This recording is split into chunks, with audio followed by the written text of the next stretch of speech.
program is intended for listeners who are blind, have low vision, or have another print disability, which makes reading, holding a book, or turning a page difficult or impossible. The content is copyrighted by the respective publishers. For more information, please visit us on the web at nfradioreading.org.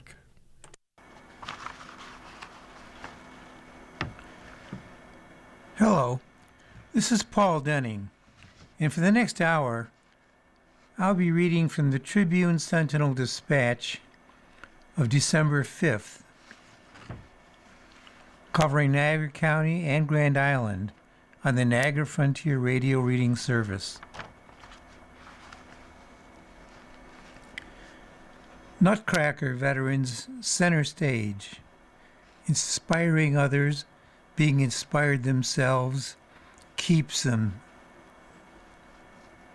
GNBC's annual holiday performance returns December 12 to 13.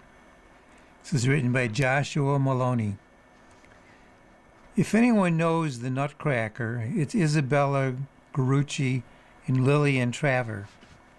Each dancer has performed a whopping 17 years in the Greater Niagara Ballet Company's showcase production, and each has taken on roles including Grand March participant, soldier, mouse, bonbon, candy cane, dewdrop, junior corps, senior corps, and in scenes including Russian, Spanish, tea, and Waltz of the Flowers.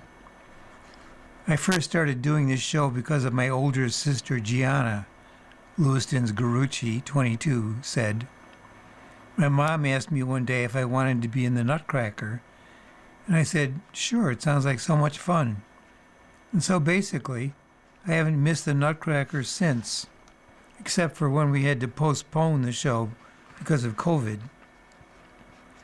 Traver, a Youngstown native who will turn 25 ahead of this year's holiday production, recalled, "My mom was the assistant director of the company my entire life, up until COVID.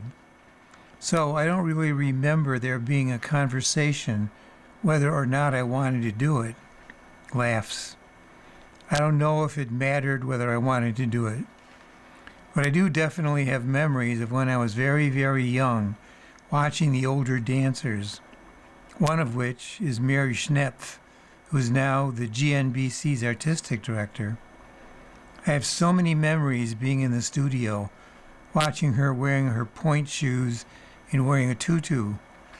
And I have this picture of where she would leave her tutu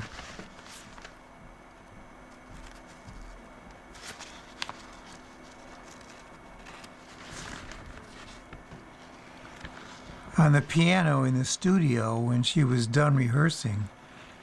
And I was always dragged along with my mom to every rehearsal and do everything with her.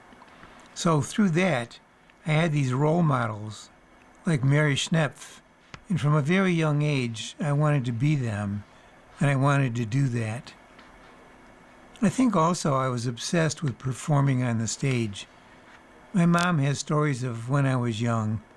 Music would be playing in the house, and I would run out of the room and then run back in because I heard the music coming on. And it was like I was recreating what I would see in the studio, the girls running off and on. That magical feeling they first felt nearly 2 decades ago is part of the reason Garucci and Traver returned in 2025. When I'm at the ballet company now, I get to see a lot of my own students, which I love, said Traver, who teaches at Lewiston Dance and the Performing Arts Studio in Hamburg.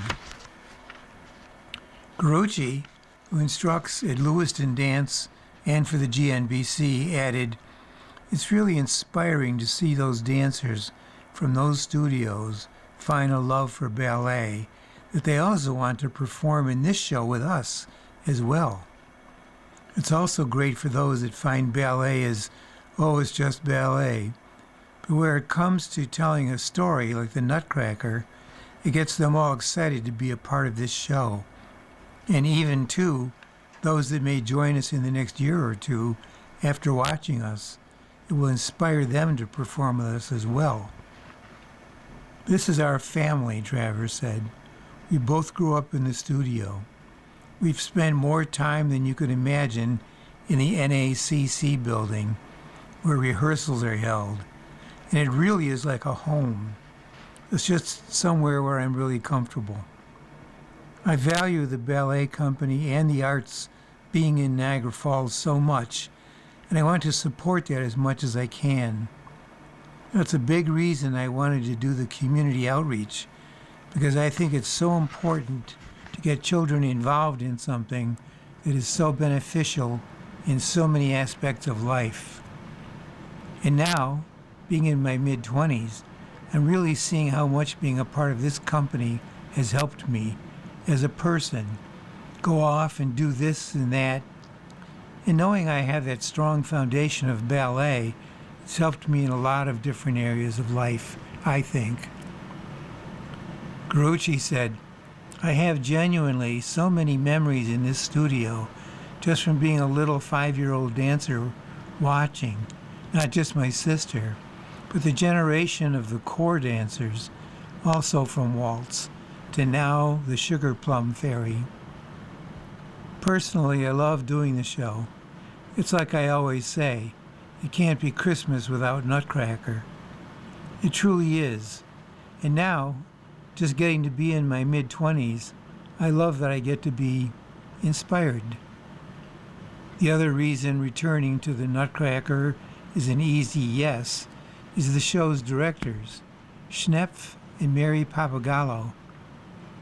Beverly Feeder has such a special place in my heart, and I love that woman so much, Travers said, of the GNBC's founder and original artistic director. I love working with Mary Schnepf so much. I've looked up to her my whole life. My entire life I have been watching her in the studio, and I've just always admired her strength. But the grace she brought with that strength and the way she carried herself, I think she set such an amazing example for the young dancers coming up through the studio. When I think of a ballerina, I think of her. But she brings that strength that I think a lot of other dancers don't have.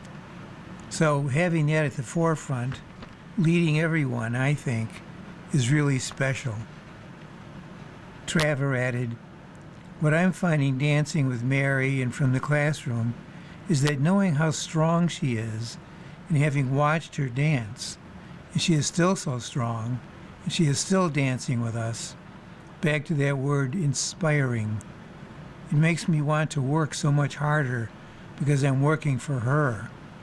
I'm working for this amazing dancer that is not stopping. It motivates me a lot more. Gurucci said, what I love about working with Mary P. is that she just has this background of not just working with dancers, but also working in a school district. And so, over these last few weeks I have worked with her, I feel like I get the opportunity to really listen and to take how she's teaching her students and putting it into my teaching methods. The way that she teaches is a lot of storytelling methods that really gets the kids excited and gets them really involved. The first act has improved so much because she's basically asking the questions towards the end of rehearsals. Like, what do you do at this certain part? And then, what do you do at this certain part? And I've definitely seen the increase in their learning abilities and getting the scenes down. It really gets me really inspired to teach those younger students. Unique to the GNBC's production of the Nutcracker is that the show invites dozens of local elementary school-aged dancers to participate, something not every company would do. I think the directors have done an amazing job of really making it such a community and incorporating everyone and making everyone feel very welcomed, which I think is not a reputation that all ballet companies have, Travers said. It is really amazing that the GNBC prioritizes that so much. Schneff said, "What makes our Nutcracker unique is the heart behind it. Each season I'm amazed by our community. While we welcome new children every year, most of our dancers are returning from the previous year. Plus, this season we have more soloist-level performers than we've had recently, and they are helping to mentor the younger generation. From age 6 to 70, every cast member brings their own story to the stage, and that authenticity, I think, resonates with audiences." The Nutcracker returns to the Niagara Falls High School Performing Arts Center, 4455 Porter Road, for performances at 7:30 p.m. Friday, December 12, and 2 and 7:30 p.m. on Saturday, December 13. Tickets are on sale now at Tutu Tix and valid for any of the 3 shows. They can be purchased at the door, too.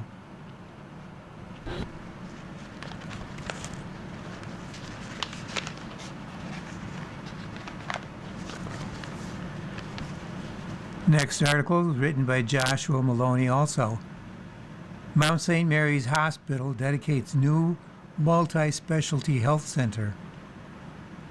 Catholic Health and Mount St. Mary's Hospital leadership gathered Monday at the Lewiston Medical Campus to officially dedicate a new $7.5 million upgrade intended to provide patients with more convenient access to services.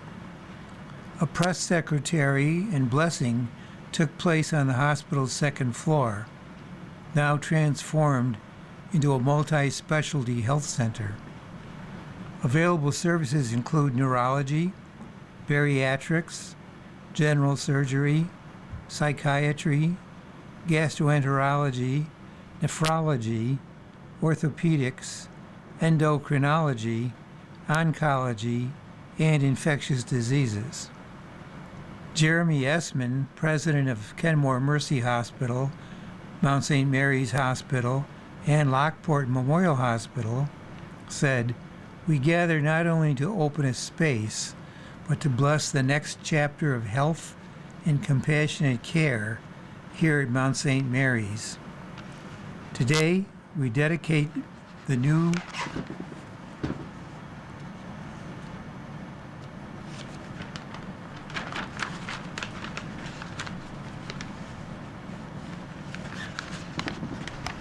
Mount St. Mary's Health Center, located on this beautifully renovated second floor. The center stands as a tangible symbol of our unwavering commitment to the community we serve, a commitment powered by action. In fact, this health center is part of a $7.5 million investment in technology and infrastructure that will continue through 2025. Some of these investments include a new state-of-the-art CT scanner and cutting-edge mammography equipment, ensuring our patients have access to the earliest and most precise diagnostic testing. We've also strategically relocated our outpatient cardiac center lab to enhance collaboration and streamline the patient's journey. But our investment goes beyond technology. It is an investment in human dignity. In our main lobby, we've introduced a new registration model, one inspired by Lockport Memorial Hospital's success, designed to create a more welcoming atmosphere and a less stressful experience. Catholic Health President and CEO Joyce Markowitz said, "This center was designed with one clear purpose, to make it easier for the residents of Lewiston, Niagara Falls, and all of western Niagara County to receive the exceptional, comprehensive health care they deserve without having to travel far to get it."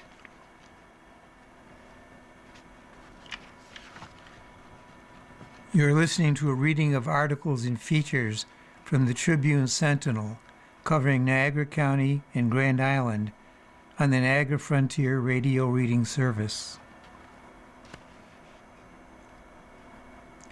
In addition to Mount St. Mary's full-service ER, inpatient beds, and dedicated ICU, this multi-specialty center allows patients to see specialists, complete lab work, imaging, and connect with care teams all in one visit.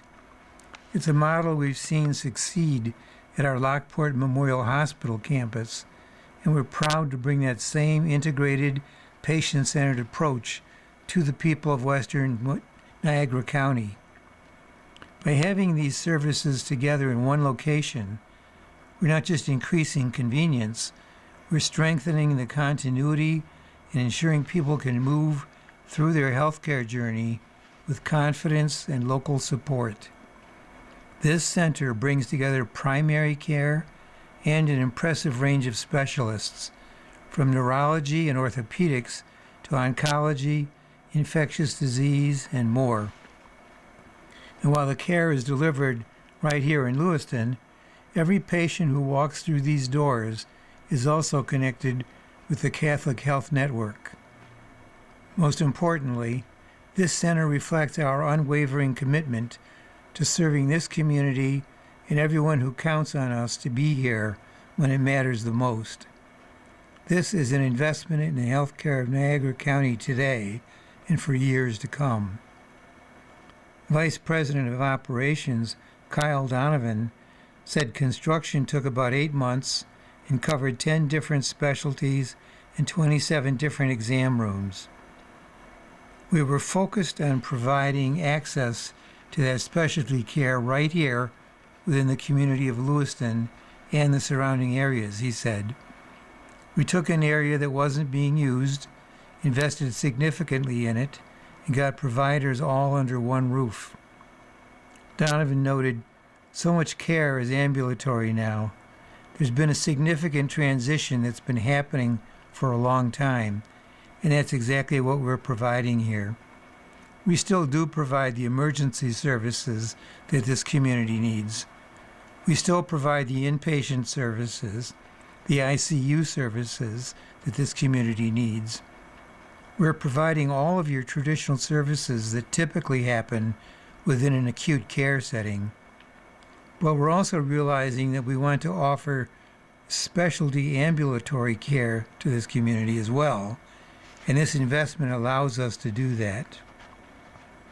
Esmond said, the community here, fantastic people that just want health care locally. They want to keep it here. We want to serve the patients here. I'm very fond of this community and the people that are here, and we want to serve them. He added, when you're in a rural environment trying to seek top-notch care, that is a struggle across the entire nation. So for Catholic Health to be able to serve the community here and keep services here locally, it will prevent a lot of the barriers when people are trying to get outside the area. I think that's critically important, and we want to be a part of that. A blessing was offered by the Reverend Monsignor Robert Zapfel, STD, Chair of the Catholic Health Corporate Members Board, and the Diocese of Buffalo Bishop's representative for healthcare. He shared a passage from the Gospel of Matthew, wherein Jesus healed a centurion's servant. Zapfel said, we're reminded of the human side of Jesus: compassion, pity, concern for the sick. The mission of Catholic Health, then, is a continuation of the mission of Jesus: human beings serving other human beings, not just medically. That's essential and vitally important, but also from the heart, with a sense of compassion, following in the example of the Lord. This is what we seek to do. We bless not just one medical center here, not just one more clinic, but a place where faith and hope and comfort and compassion are merged with the best in medical science. Catholic Health's commitment to this community is important. Its commitment to each individual in this community is essential. And so, this is our promise to this community today, that this new clinic will serve the physical needs of people, but also touch their hearts, touch their souls, and renew them in hope, because they've experienced compassion here in this hospital, in this clinic.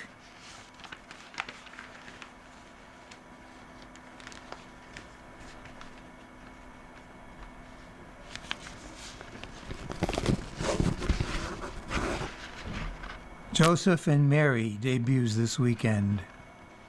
Schedule changes. Join Belle Isle Entertainment in the Parish Players production of Joseph and Mary, the all-original rock-pop musical telling through song the story of the first Christmas night. Proceeds will assist in renovating the historic St. Stephen Church into the new Grand Island Cultural Center.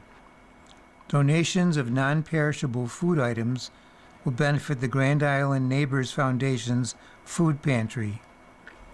Tickets for the show are available at https://www.zeffy.com/n-us/ticketing/Joseph and Mary.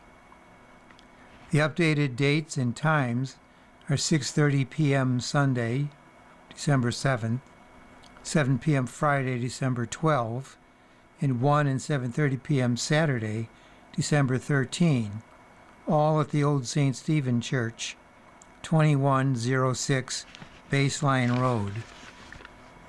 Begin the Christmas season with a moving and inspiring theatrical experience written by Grand Islander Jerry Cahill and UK resident Jim Einison, one that tells the nativity story with contemporary music, heartfelt emotion, and powerful staging.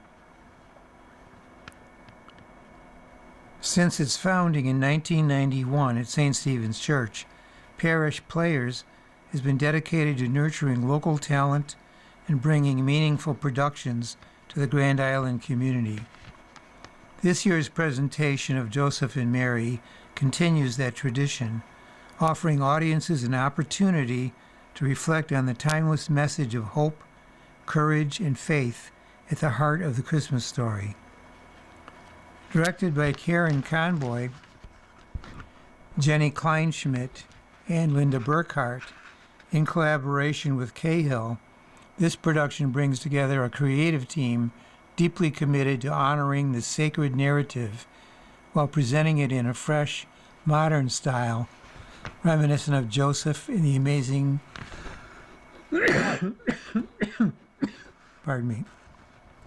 Technicolor Dreamcoat.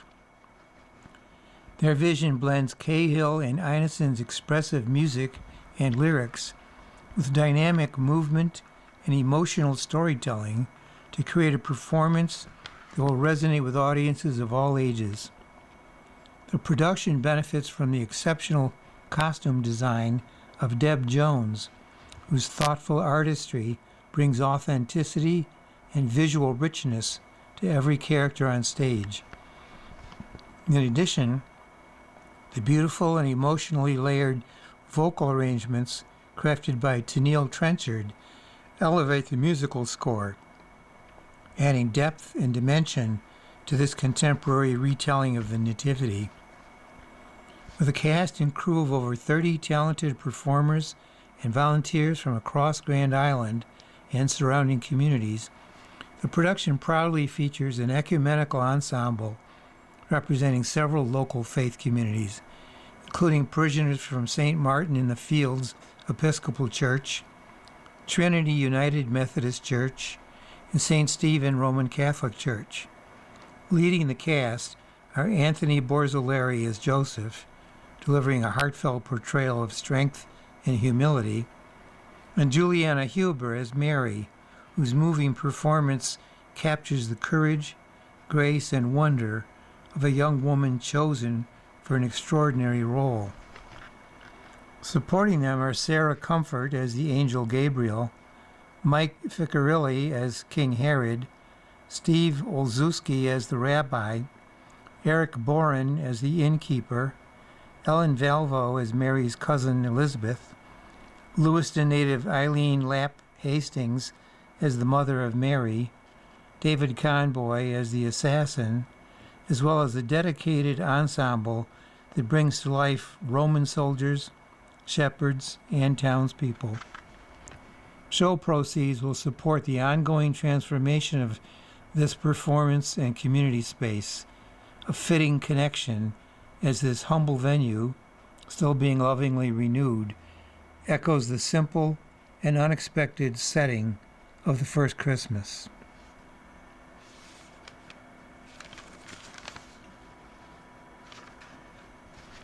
Erie County Sheriff's Office report.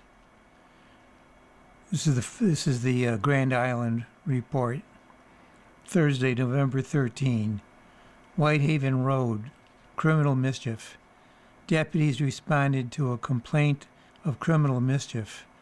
Subjects operated ATVs side by side, damaging the lawn. Police report taken and investigation ongoing. Saturday, November 15. Bedell Road, trespass. Deputies responded to a trespass complaint. Subjects were quickly located by deputies.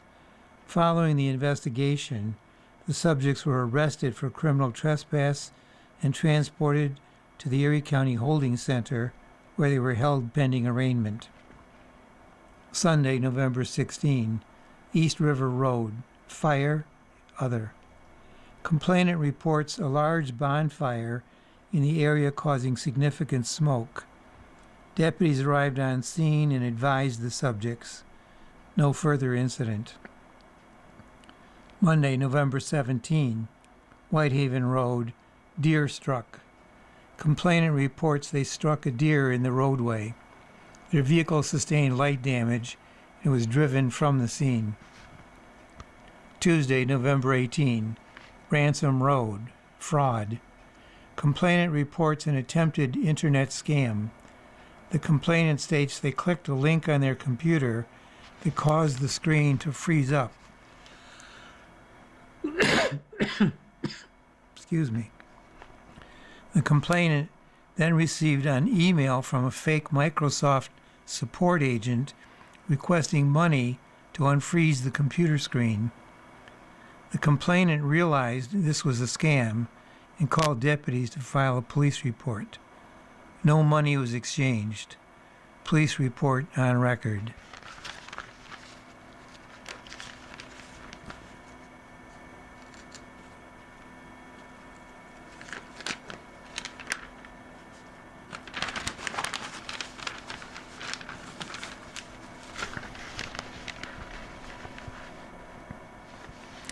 Atlas Orthogonal Chiropractic celebrates ribbon cutting.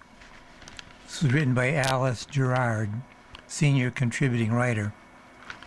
The Grand Island Chamber of Commerce celebrated a ribbon cutting November 19 at Atlas Orthogonal Chiropractic, 1730 Grand Island Boulevard.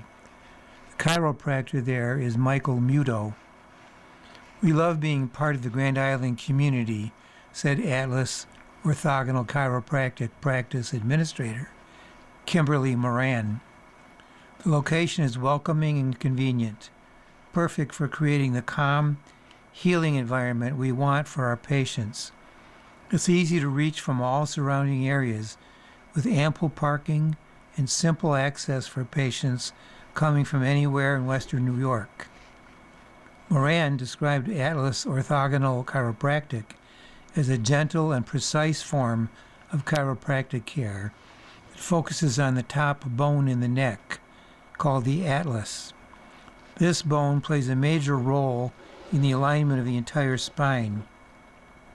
Instead of using twisting or cracking, we do specific digital upper cervical x-rays and use a specialized instrument to deliver a very light, accurate adjustment that helps the body return to proper balance and function. In addition, we also incorporate a full spine approach for those who we feel may benefit. Most patients say they barely feel the adjustment at all. The instrument uses a light tap specifically a percussive sound wave on the side of the neck. No cracking, popping, or pressure. Many people feel an immediate sense of relief or feeling of their body unwinding afterward.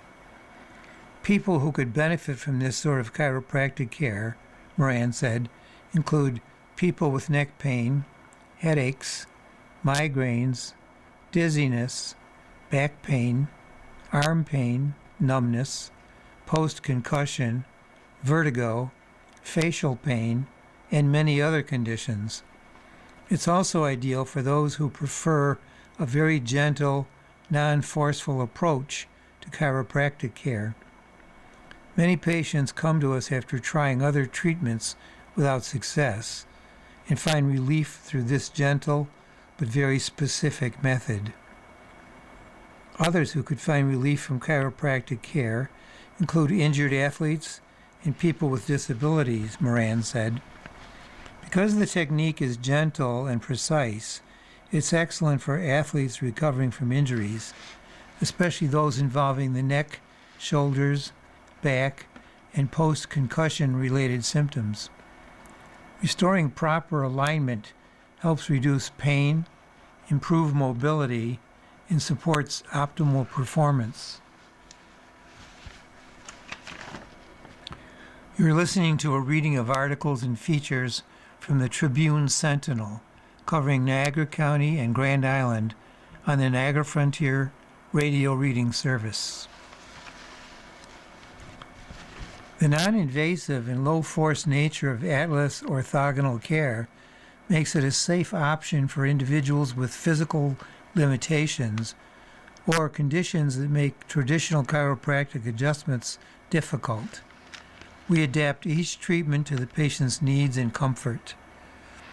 Patients do not need a referral from their doctors for this service. No referral is needed. Patients can schedule directly with us, although we are always happy to work with primary care physicians, specialists, or other providers as part of a coordinated care team. Moran says she is happy to see patients recover after receiving chiropractic care. Seeing patients get their quality of life back is the best part of what we do, she said.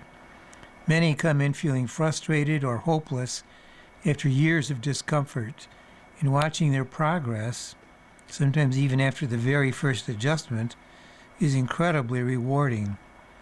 Helping people feel better, move better, and live better is what motivates us every day. We'd like to thank our patients who trust us with their care. We especially appreciate it when our patients feel so confident in their results that they refer their family and friends to us. That trust is truly the greatest compliment we could receive. We are also grateful to the community and local businesses that have welcomed us so warmly to Grand Island. Lastly, we would like to thank Larry Playfair for being the best landlord we could ever ask for. We truly feel blessed in so many ways.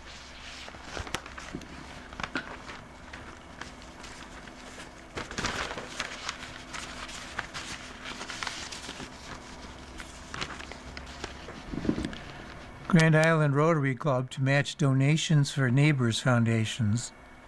Share Your Happiness campaign. The Grand Island Rotary Club is stepping forward in a big way this holiday season to support the Neighbors Foundation's annual Share Your Happiness campaign. The club will match all donations, dollar for dollar, up to $4,000. This match is made possible in part through a $2,000 district grant awarded by Rotary International, allowing the local club to expand its giving and deepen its impact on the community. This year, the Neighbors Foundation has set an ambitious goal of raising $20,000 to meet the needs of local families facing food insecurity and financial hardship. This financial goal is in addition to the thousands of non-perishable food items currently being collected by local businesses, schools, and nearly every organization across Grand Island, all to benefit the Neighbors Foundation. With rising prices and increased requests for assistance, the campaign plays a vital role in helping local families during the Christmas season. Grand Island Rotary Club President Faye Teluk emphasized the importance of community support. Quotes, "The Rotary Club is proud to support the Neighbors Foundation and help inspire generosity across our community. Every donation, big or small, will be doubled and will truly make a meaningful difference for local families who need our help this Christmas. Thanks to Rotary District grant funding, we're able to bring Rotary dollars back into our own community to support the neighbors who need it most." She noted, "If you're someone who loves giving back and wants to make a local impact, Rotary is always looking for community-minded neighbors to join us." Neighbors Foundation board member Diane Gary expressed deep appreciation for the partnership, adding, "We are deeply grateful to the Grand Island Rotary Club for this generous partnership. Their commitment to matching donations will inspire even greater community support, and every doubled dollar will make a meaningful difference for families who need our help this Christmas." Community members can participate in the matching challenge by donating online or mailing contributions to P.O. Box 155, Grand Island, New York 14072. Together, Grand Island can help the Neighbors Foundation reach its $20,000 goal and continue the spirit of neighbors helping neighbors this holiday season.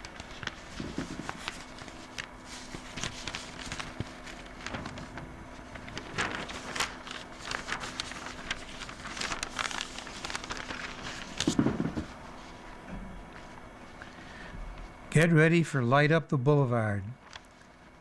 Santa has a date to visit Grand Island from 3 to 6 p.m. this Saturday during the Light Up the Boulevard and Parade Festival.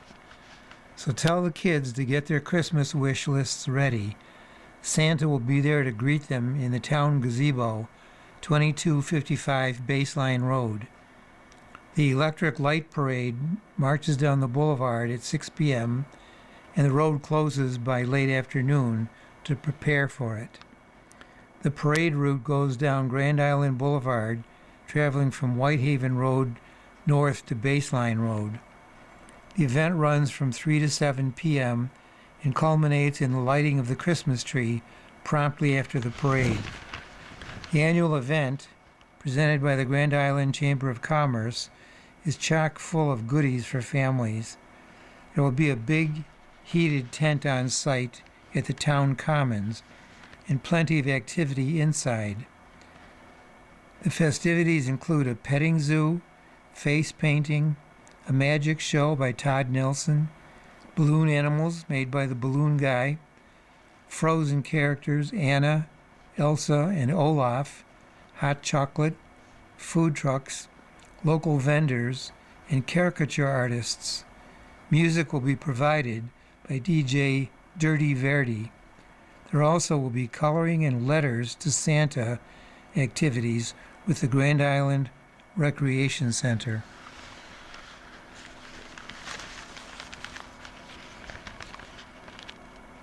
Santa arrives at Niagara Power Vista on December 13 for Deck the Halls. New York Power Authority press release. The New York Power Authority will hold its annual Deck the Halls from 10 a.m. until 2 p.m. Saturday, December 13, at the admission-free Niagara Power Vista at the Niagara Power Project, 5777 Lewiston Road, Lewiston. The event will feature free photos with Santa and additional activities in the Niagara Power Vista's community room. Activities include performances by the Legacy Dance Studio dancers and the Harry Abadi Band, along with face painting, balloon art, crafts, and interactive activities with the New York State Office of Parks, recreation, and historic preservation. Visitors can hop aboard the Vista Polar Express, a trackless train providing rides around the traffic circle by Western New York Trackless Train of Buffalo. In addition, state parks will provide free rides on its Niagara Scenic Trolley with pickup and drop-off between the Niagara Power Vista and the Welcome Center, prospect ticket booth at the Niagara Falls State Park during the event. During the event, guests can enjoy the 2025 Festival of Trees, a holiday-inspired display that highlights the work of local nonprofits. The exhibit runs from December 1 through 30. Nonprofits that are still interested in participating in the Festival of Trees can click on the link Festival of Trees Participation Form or call 716-286-6661 for further details. Visitors are also encouraged to explore the Niagara Power Vista's year-round exhibits, which include riding in the virtual roller coaster, creating a transmission distribution system on a customized computer grid table, building a dam, simulating the coordination of power across the state, and have a hair-raising experience. Admission and parking are always free. For more information about Deck the Halls, or to be included in the 2025 Festival of Trees, call the Niagara Project Power Vista at 716-286-6661 between 9 a.m. and 4 p.m.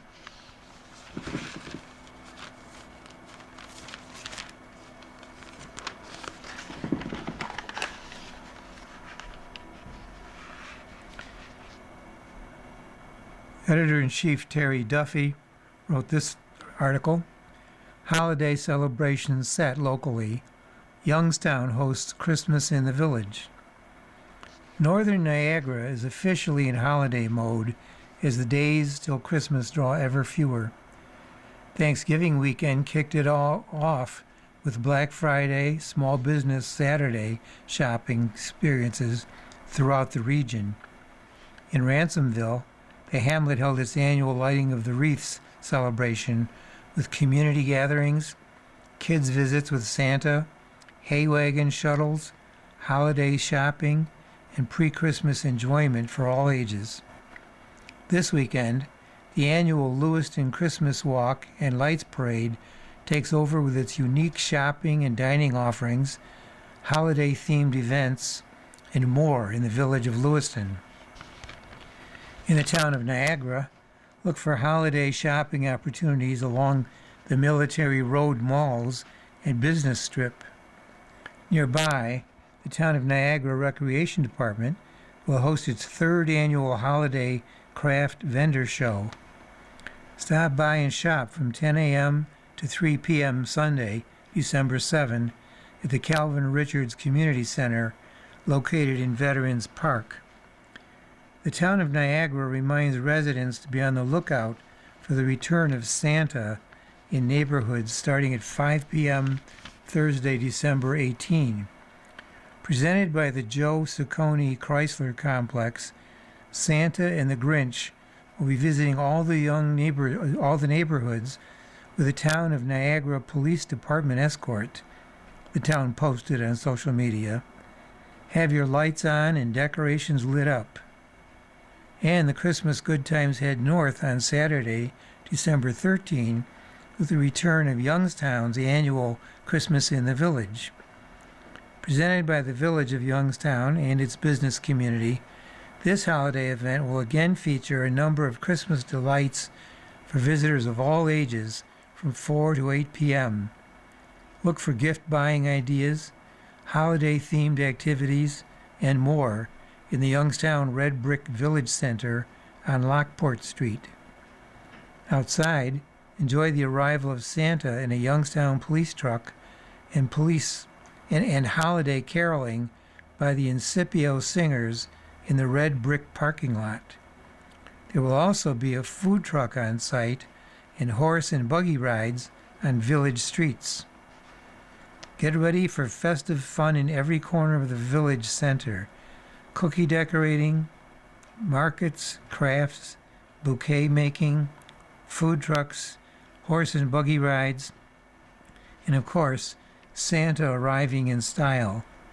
Let's make this the merriest Christmas in the village yet, village trustee Catherine Stella said.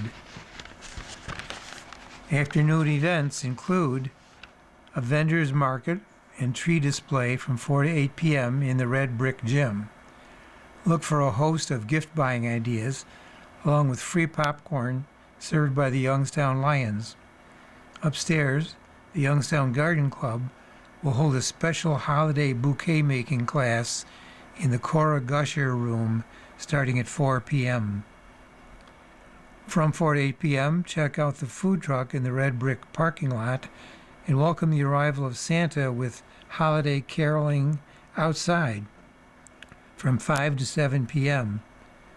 Inside the Red Brick, there will be cookie decorating and crafts from 5 to 7 p.m. in the village boardroom. Horse and buggy rides and holiday shopping continues from 6 to 8 p.m. in the business district. At 7:30 p.m., all are invited to the village's Christmas tree lighting ceremonies in front of the village center. And over at the Ontario House, also known as the Jug, the Youngstown Garden Club continues its free holiday tours displays from 1 to 7 p.m. daily, December 13th through the 24th. Garden Club members will be on hand to host visitors from across the area as they explore the rooms, said Colleen Mary Johnson Somerville, VP of the Garden Club. Everyone is welcome to come for an evening or an afternoon. Tour the rooms, stay for supper, have a drink at the bar. This project is a gift to the community from the Youngstown Garden Club with a wish for a joyful holiday season. For more on Christmas and the village celebrations, visit the Village of Youngstown and the Youngstown Garden Club pages on Facebook.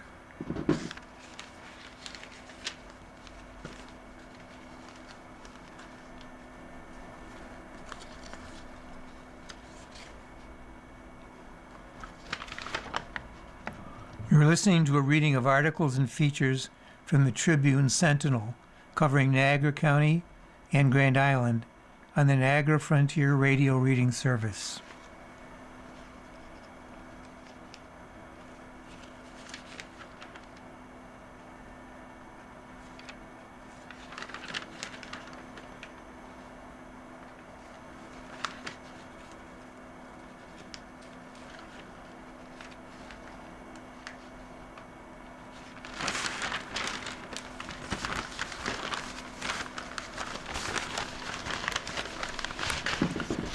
Town of Wheatfield shares lead testing results, announces rate changes. This was written by Benjamin Joe.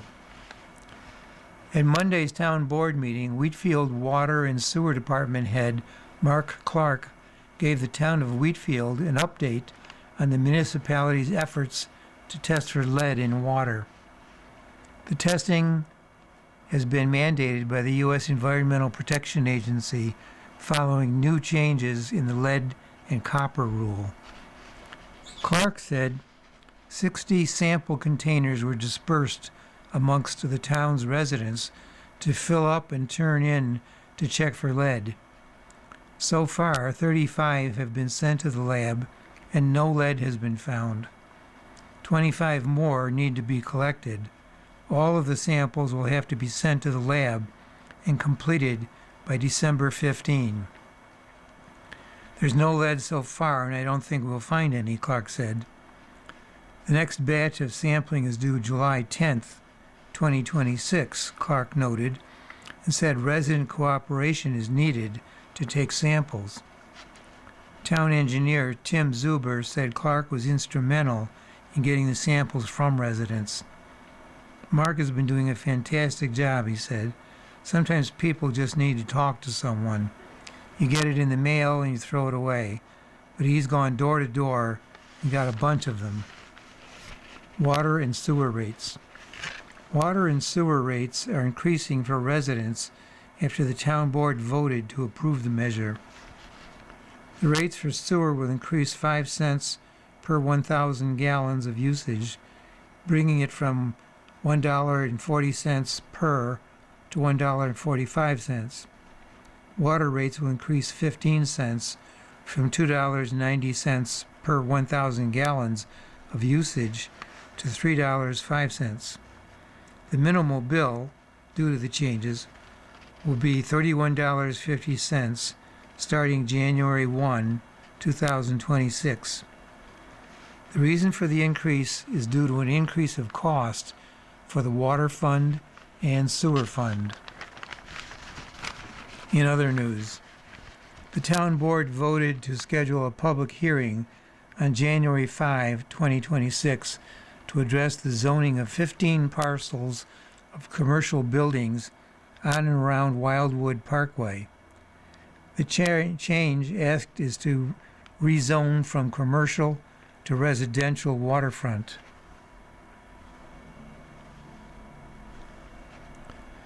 Wendell Engineering was tasked with the job of coordinating the review process. Zuber said the change comes after residential uses of commercial buildings was prohibited in 2024. So people who live there are in non-conforming uses. It's okay to keep the status quo, but you can't build a house, can't build an addition, or make improvements because finance companies are saying, we're not going to finance you because it's not allowed, Zuber said. He noted many of the lots in the commercial zone are vacant, but people may want to build them, and there are residents in the few homes that are there. The public hearing is scheduled for 6:45 p.m. Recreation fees. Residents will have to pay an increased fee for use of recreational buildings and participation in recreational sports in the town of Wheatfield after January 1, 2026. The new fees were approved earlier this month by the town. Recreation Department Head Mike Rinaldi said the Community and Senior Center hosts meetings as well as birthday parties and celebrations. The site is comprised of 4 meeting rooms, one of which is large and makes 2 rooms with a divider. We haven't adjusted our rates since 2016, so we were due, Rinaldi said, noting the increases were mostly $5 per day for meetings, while weekend parties went up $25. The rates for some of the recreational activities, including t-ball, softball, and pickleball, have also increased approximately $10 per activity. Rinaldi said rates are comparable with other towns in Niagara County, and that influenced the decision. I think it was time. I think it was appropriate to increase rates, he said. It's a necessary move for the town because we need to maintain services for the residents. The new rates are as follows. For meetings taking place 6 times a year, 1 room is $330 and 2 rooms is $360. For meetings taking place each month, 1 room is $540 and 2 rooms is $600. For meetings taking place twice a month, 1 room is $840 and 2 rooms is $960. For weekly meetings, 1 room is $1,040 and 2 rooms is $1,560. For weekend meetings held weekly, 1 room is $1,820 and 2 rooms is $2,080. For one-time 4-hour weekday meetings, 1 room is $150 and 2 rooms is $200. For one-time 8-hour weekday meetings, 1 room is $245 and 2 rooms is $275. Weekend parties and meetings, come to $275 for 4 hours in half the large room, or $320 for the entire large room. Half of the room is $275. 6 hours comes to $425 for the entire room and $375 for half. 8 hours costs $525 for the room and $475 for half.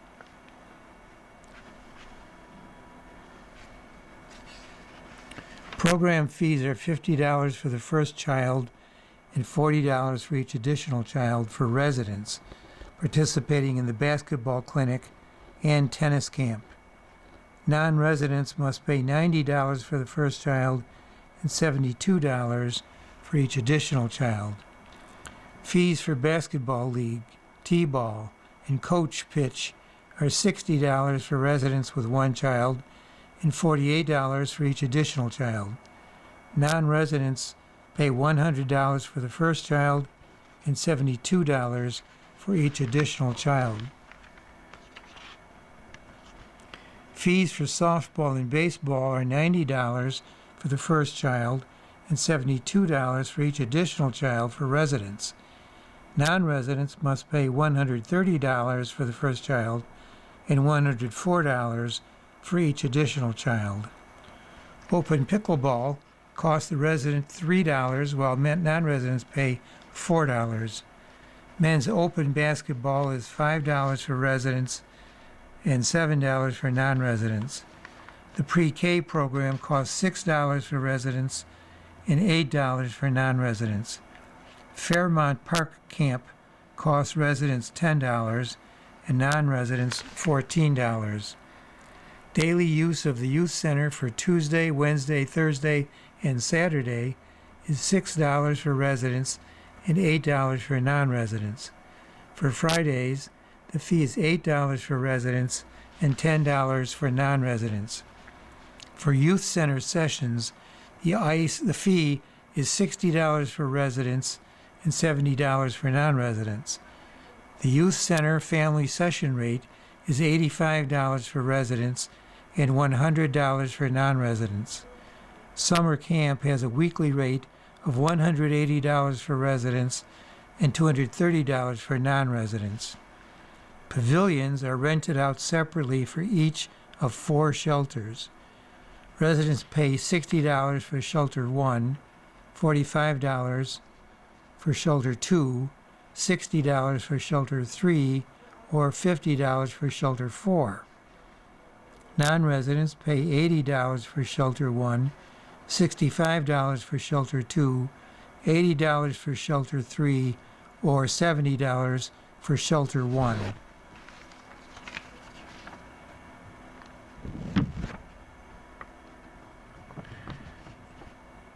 You've been listening to a reading of articles and features from the Tribune Sentinel Dispatch of Friday, December 5th, covering Niagara County and Grand Island. Your reader has been Paul Denning. Thank you for listening.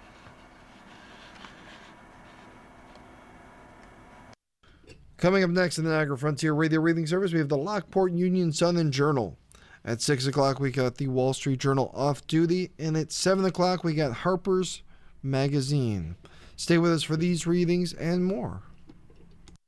If you or people you know shop at any of the Dash's supermarkets, please save Dash's register tapes for radio reading. Our agency receives $2 for every $100 in Dash's register tapes. Radio reading has raised thousands of dollars so far. Anyone can drop off their Dash's tapes to the Niagara Frontier Radio Reading Service at 1199 Harlem Road, Cheektowaga, between William and Clinton Streets. Or Dash's tapes can be mailed to the Niagara Frontier Radio Reading Service at 1199 Harlem Road, Cheektowaga, New York, 14227. Any questions on Dash's tapes for radio reading? Call us at 716-821-5555, and thanks for caring.